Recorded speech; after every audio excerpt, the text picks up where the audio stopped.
Hello everyone, my name is Adrian and I'm really excited today because today I'm going to be releasing the app for the Artefact of Fate. Whoa! Okay, if you don't know what an Artefact of Fate is, if you click on the link that's just going to appear up there, it will take you to a video that will tell you all about it.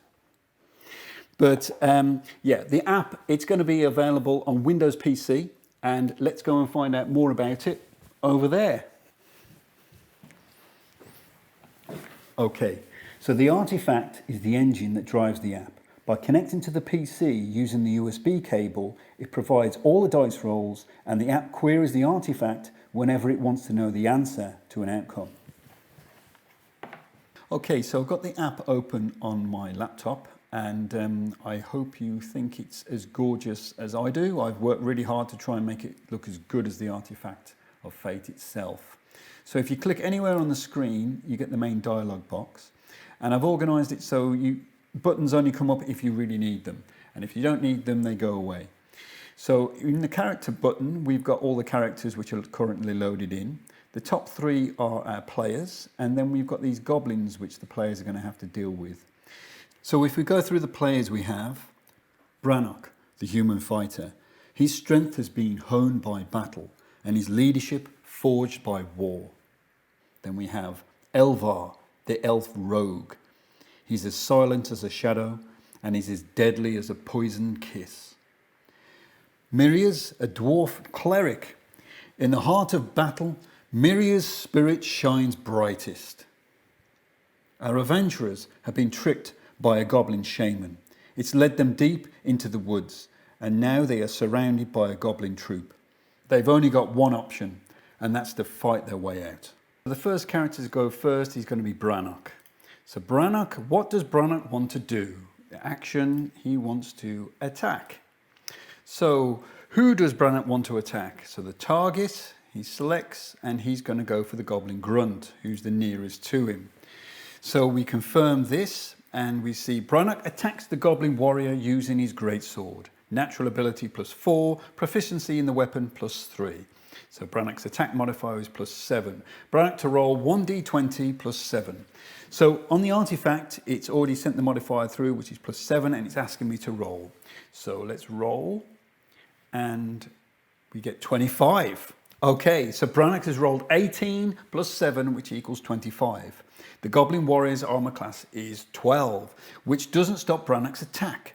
Hit, Branok successfully strikes the Goblin Warrior. Roll 2d6 +4 for damage. So it's 2d6, obviously, because he's using a great sword. So let's roll, and he's rolling a d6 plus a d6 plus the modifier, so we're getting the end result, which is 11. Okay, Branok rolled 7 +4, which equals 11. Branok unleashes a furious barrage with his great sword, each chop more ferocious than the last. The final blow splits the Goblin Warrior's shield and continues through, cleaving the Goblin Warrior nearly in two, an overkill that silences the onlookers. The Goblin Warrior takes 11 hit points of damage, current health 0 out of 7. The Goblin Warrior falls to the floor, dead. Okay, so the next character that's going to go is going to be Mireya. So Mireya, she's going to attack, but she's not going to mess around. Her target, she's going to go straight for the Goblin Chief. Okay, so it's confirmed that. Mireya attacks the Goblin Chief using her Warhammer. Gives it all the details there, saying Mireya to roll 1d20 +5. So let's roll. Okay, and we see 6. Oh dear. Oh dear. Mireya has rolled a 1 without the modifier, which makes it a critical fail.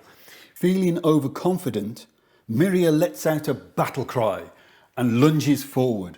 However, a sudden cramp in her leg turns the cry into a yelp of pain. The Goblin Chief, startled at first, soon grins at the sight of Mireya hopping on one foot, wincing, yet still trying to wield her Warhammer. Oh dear. So here we're going to have the Goblin Chief now taking his turn, and he's going to attack, Mireya. So the target is going to be Mireya, and we press confirm. Okay, now because I've actually queried with a non-playing character, People don't actually roll for the non-playing characters, so the app will actually query the artifact will give the result, and so let's find out what's happened. So the Goblin Chief has rolled 17 plus 2, which equals 19. Mireya's armor class is 16, so it's not going to stop the attack. The Goblin Chief has rolled 6 plus 2, which is 8. The sound of clashing of metal fills the air as Goblin Chief expertly maneuvers its scimitar, managing to inflict a shallow cut on Mireya's leg. Though the damage is minimal, it's a symbolic victory, showcasing Goblin Chief's skillful handling of the blade. As well as managing the game mechanics, the narrative can take your character's name, your opponent, their weapons, and add it into the text, so that you get uniquely generated narration explaining the outcomes of your dice rolls. Really nice for adding more interest to combat. It's an early release, so there's a lot more to be done for it to manage all the game mechanics. But if you buy the Artefact of Fate, you can have a copy of what's available now, and that's only going to grow in features over time. If you're thinking about buying an artifact, then I would say buy it.